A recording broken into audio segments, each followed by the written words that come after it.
On the whimsical planet Luminos, the Xylari evolved not by Darwin's survival of the fittest, but by Xylara's principle, survival of the luckiest. It's a world where fields of crystal grass hum in the breeze, rivers of liquid starlight giggle as they flow, and forests of glowing trees shift colors with the 3 moons overhead. The air carries a sweet ozone scent, and the sky swirls with pastel auroras, even in daylight. The Xylari are tall and willowy, their translucent skin sparkling like glass, dotted with tiny glowing spots that dance in patterns when they're happy, or nervous, or just plain confused. They float more than they walk, and their voices jingle like wind chimes, each word a little melody. Calypso was a young Xylari, known for being luckier than most. His glowing spots swirled in wild, chaotic patterns, a sign of his crazy fortune. He had his heart set on winning the Festival of Serendipity, a grand event where Xylari compete in chance-based challenges to be crowned the luckiest of the year.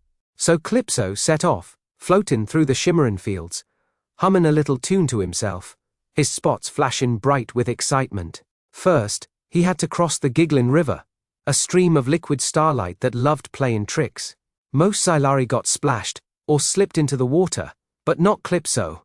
He stepped on a loose pebble, just as a gust of wind blew a giant leaf his way, and wouldn't you know it, that leaf landed right under his feet, carrying him across the river like a little boat, keeping him dry as a bone. Next, he headed to the glowing grove, a forest where the trees changed colors based on the moon's moods. The path was tricky, full of roots that trip folks up, and glowing vines that like to grab at passers-by. Most Xylari took hours to get through, dodging vines and stumbling over roots, but Calypso had that luck. He tripped on a root, sure, but as he fell, a vine swung down, missing him by a hair, and instead it snagged a big old fruit from a tree, dropping it right into his hands. He munched on that fruit, sweet as candy, while the vines seemed to part for him, like they were saying go on, lucky guy. By the time he was out of the grove, his spots were glowing brighter than ever, 'cause he was feeling on top of the world. Soon Calypso reached the festival, held in a clearing where the crystal grass formed a big old circle, sparkling under the aurora sky. Xylari from all over Luminos floated around, their voices jingling like a chorus of wind chimes. The challenges began with the toss of the shimmer stones, where folks throw glowing rocks into a ring of light, and the more that land inside, the luckier they're deemed.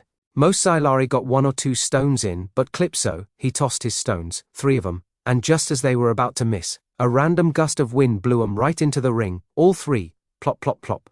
The crowd's wind chimes went wild, jingling with cheers, and Calypso's spots were practically dancing with pride. The next challenge was the leap of chance, where folks jump over a pit of tickling mist. If they fall in, it'll have 'em laughing so hard they can't keep going. Most Xylari didn't make the jump, they'd slip or misjudge the distance. But Calypso, he leaped, and wouldn't you know it, a little bird flying by dropped a feather right under his foot, giving him just enough lift to clear the pit.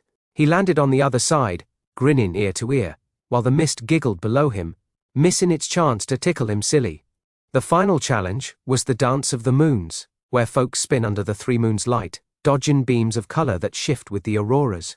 If a beam touches someone, it'll turn 'em a funny color for a week, bright pink or polka-dotted green, not exactly a look most Xylari want.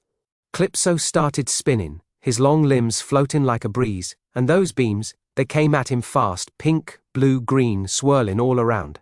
But every time a beam got close, he stumbled, or tripped, or swayed just right, dodging them by pure luck. The crowd's jingling grew louder than ever, 'cause Calypso was a whirlwind of chance, untouched by the beams, his spots glowing brighter with every spin.